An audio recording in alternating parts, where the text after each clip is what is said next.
Welcome to the Deep Dive. We're your shortcut to getting straight to the insights, cutting through all the noise. Today, we are diving deep into Singapore. You know, that gleaming, dynamic city known for its incredible architecture, all that greenery, and a really unique cultural mix.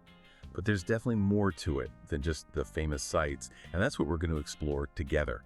Our mission today, to give you a really solid, informed take on Singapore, pulling out the key nuggets from the sources we've looked at. We'll cover the practical stuff, the amazing attractions, basically helping you get up to speed quickly but thoroughly, without feeling totally swamped by all the info out there.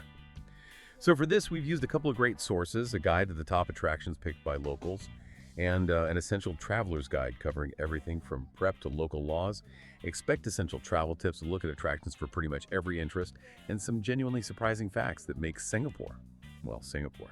Okay, let's dive in. Before we even start dreaming about those dazzling sights, what are the absolute must-knows? The prep work. Good starting point. Okay, first things first. Passport and visa. You absolutely have to check the visa requirements for your nationality. That's non-negotiable. And here's a key detail: you need to submit the free SG arrival card online. Do it within the 3 days before you actually land. The arrival card. Important point. It's not a visa, right? Just like an entry form. Exactly. It's just a declaration, totally free, done online. Simple, but you got to remember it. Got it. Okay, what about money? Currency, cards, all that jazz. Right. Currency is the Singapore dollar, SGD. Good news is cards are accepted pretty much everywhere, super convenient. And here's a cultural tip, actually. Tipping. Generally, you don't need to. Most places add a 10% service charge already. Oh, that simplifies things. No awkward calculations. What about power and staying connected? Phone, internet. Okay, power. They use Type G plugs, the UK style ones, and it's 230 volts, 50 hertz, so an adapter is a must-have. For your phone, the easiest thing is probably grabbing a tourist SIM or an eSIM right at Changi Airport. You'll see counters for Singtel, StarHub, M1. Makes sense. Get connected straight away.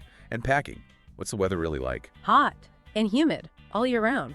Seriously, pack light clothes. Think breathable fabrics and definitely comfortable shoes. You'll be doing a lot of walking. Oh, and a small umbrella. Those tropical showers can pop up out of nowhere. Right, good heads up. Okay, so you've landed at Changi, consistently voted the best airport in the world. What's the best way into the city? And what's this I hear about the airport itself being an attraction? You heard right. Changi is, well, it's more than just an airport. Getting into the city is easy. MRT train, taxi, or ride-hailing like Grab or Gojek. Super efficient. Grab and Gojek, yeah, got it. But before you rush off, Jewel Changi Airport. It's right there, connected to the terminals. You should definitely check it out. Jewel, okay, tell me more. What makes it so special? Picture this. A huge, stunning dome, packed with over 280 shops and restaurants. Some are even open 247. And the centerpiece, the HSBC Rain Vortex. It's a massive 40-meter-tall indoor waterfall. It's quite spectacular. 40 meters, indoors. Wow. Yeah, and they have light and sound shows every hour in the evening from about 7:30 p.m. till midnight. It's amazing. Plus, there are play areas, gardens, even an on-site hotel. It really turns the whole airport experience on its head. Sounds like you could spend half a day there easily. Okay, so once you do make it out of the airport wonderland, how's getting around the city itself? Oh, incredibly easy. Singapore's public transport is fantastic. You just tap your contactless bank card or even your phone wallet on the readers for buses and the MRT. No need for a special travel card then? Nope, not anymore for most tourists. Super simple. Just one thing to remember on the MRT. No eating or drinking allowed. They're quite strict about it, and there are fines. Okay, good to know. No sneaky snacks on the train. Exactly. And that actually brings us neatly to the rules and regulations. Ah, yes, the famous Singapore rules. This is where it gets really interesting, isn't it? It's known for order, cleanliness, but also some unique laws. What are the crucial do's and don'ts travelers really need to be aware of? Right. This is definitely a defining aspect of Singapore, and it's not just about avoiding trouble. It kind of gives you insight into the place. So some surprising prohibitions. Vaping, for instance. E-cigarettes are totally illegal. You can't buy them, use them, or even possess them. Wow, okay, that's a big one for some people. What else? Smoking in general is heavily restricted. Lots of places, indoors and outdoors like parks, are smoke-free zones. You need to look for the designated yellow smoking boxes. Also alcohol. You can't drink it in public places between 10:30 p.m. and 7 a.m. And some areas, like Little India, have even stricter rules on weekends and public holidays. Right, maintaining public order. And the classic one, chewing gum, is that still a thing? It is. You generally can't bring chewing gum into the country to sell or distribute. Only specific medical or dental gum is allowed. It sounds quirky, but yeah, it contributes to the cleanliness. It certainly seems to work. And something really serious. Drugs. Singapore has absolutely zero tolerance. The penalties are extremely severe. It's crucial to be aware of that. Definitely noted. Zero tolerance. Okay, shifting to more everyday practicalities. Water, language, emergencies. Good news on water. Tap water is perfectly safe to drink, so bring a refillable bottle, stay hydrated, it's eco-friendly too. Language-wise, English is very widely spoken. It's one of the official languages along with Malay, Mandarin, and Tamil, so communication is usually quite easy. That's helpful. And if something does go wrong, emergency numbers. Key numbers to know: 999 for police, 995 for ambulance or fire department, and there's 1777 for non-emergency ambulance if needed. 999 police, 995 ambulance fire. Got it. Any general cultural courtesies to keep in mind? Little things. Yeah, just small things that show respect. Generally walk on the left, stand on the left on escalators so people can pass on the right. Give way to people exiting trains before you board. Respect queues. Queuing is practically a national pastime. And, notice the reserved seats on public transport for the elderly, pregnant women, or those with disabilities. Basic consideration goes a long way. Makes sense. Okay, we've covered getting ready, getting around, and the local rules. Now for the really exciting stuff, the attractions. Singapore seems to pack in an incredible amount. Where do we even start? It really does have an amazing variety. Let's maybe group them a bit. How about starting with nature and wildlife? Even in such a dense city, it's remarkable. Gardens by the Bay is probably the most famous. It's this huge 250-acre green space right by the water. You've got those giant super trees, the skywalk between them. Those look incredible in photos. They are. And the two massive conservatories, the Flower Dome and the Cloud Forest, are definitely worth the entry fee. The gardens themselves are free to wander. It opened in 2012, part of this big push to be a city and a garden. A city and a garden. I like that. What else for nature lovers? The Singapore Botanic Gardens. It's actually a UNESCO World Heritage Site, which is pretty special for a botanic garden. It's huge, serene. Highlights include the Swan Lake, the Evolution Garden Walk, and the National Orchid Garden. It has the world's largest orchid collection, like 1,000 species, 2,000 hybrids. Just incredible. Including the national flower, Vanda Miss Joaquin. Wow, a UNESCO site right in the city. Amazing. What about actual wildlife? Zoos. Okay, Singapore Zoo is world-class. They pioneered the open concept zoo design using moats and natural barriers instead of cages where possible. It feels much more immersive. It's about 26 hectares, over 4,200 animals. They have the world's largest captive colony of orangutans, rare white tigers. You can even feed Asian elephants and giraffes sometimes. Feeding giraffes? That sounds cool. Any other unique animal experiences? Definitely the night safari. It was the world's first nocturnal zoo, opened back in '94. You ride a tram or walk trails through habitats designed for about 900 nocturnal animals. Special lighting lets you see them without disturbing them. Really unique. A night zoo. That's different. And there's the newer Bird Paradise, which replaced the old Jurong Bird Park.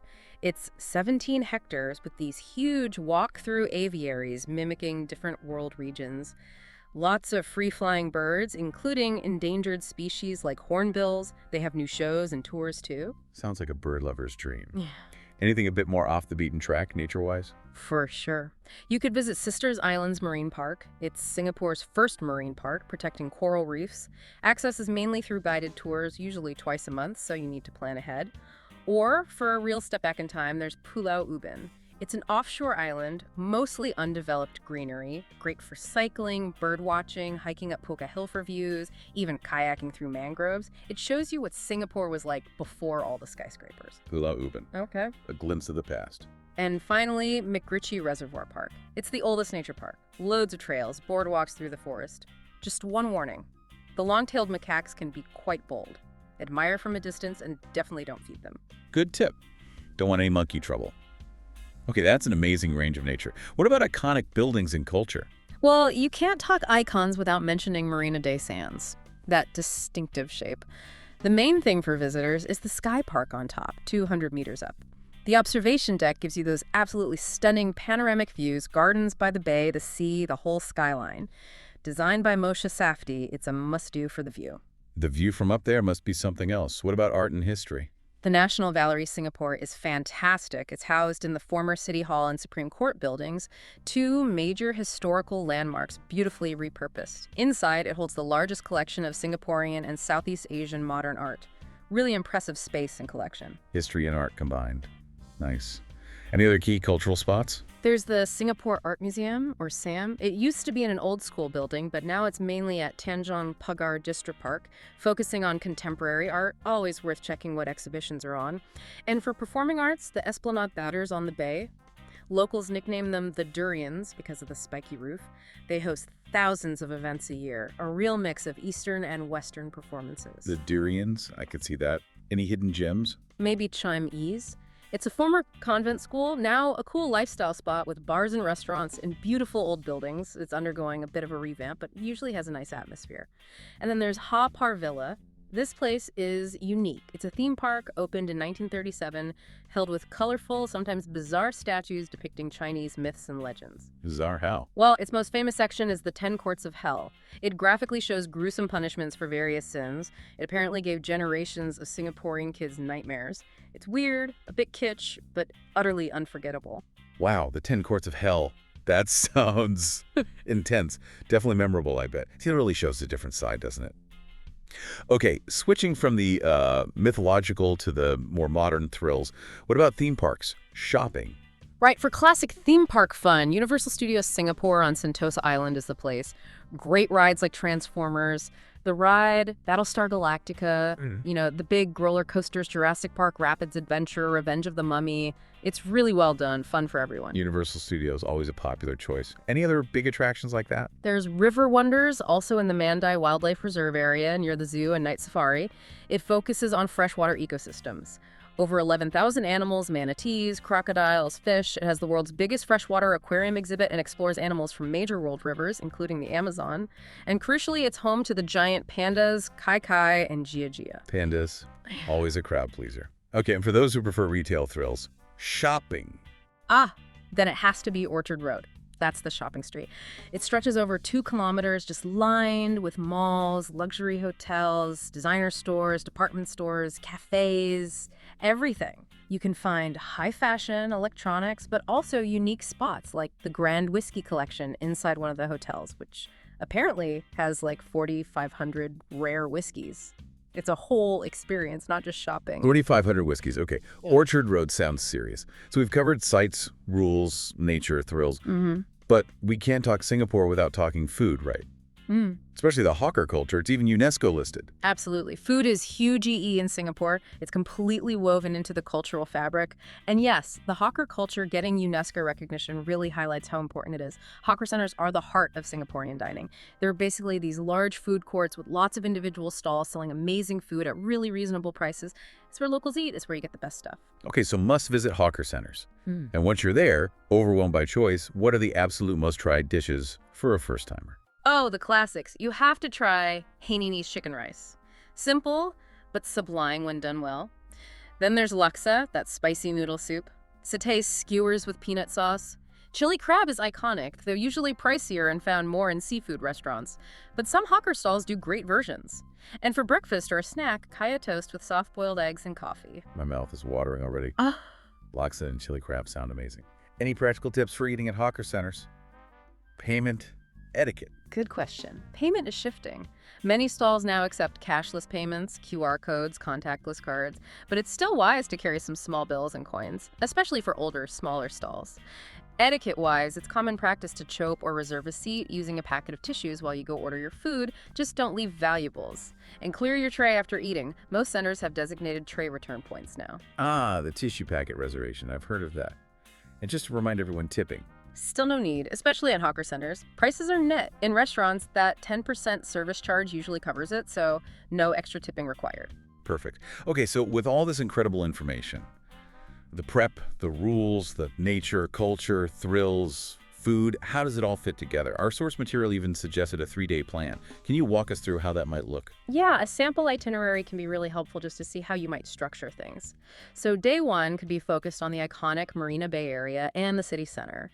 Maybe start at Merlion Park for that classic photo, then explore the Art Science Museum perhaps.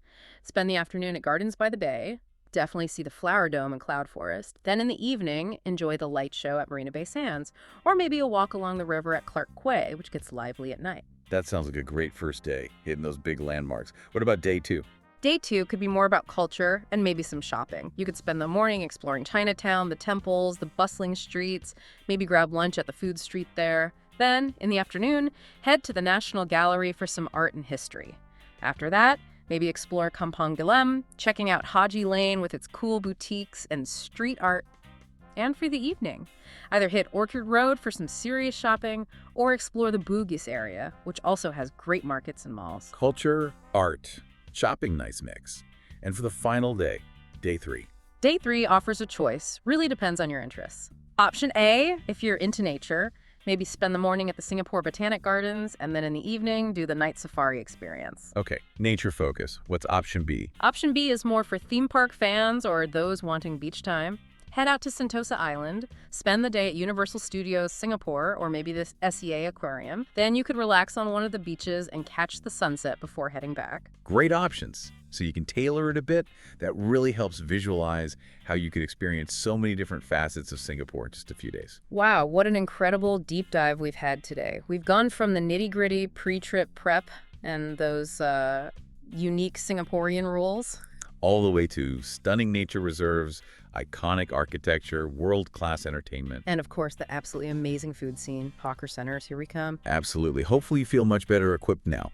Not just with practical tips, but with a real appreciation for the different layers of Singapore, the popular sites, and maybe some of the thinking behind them. Definitely.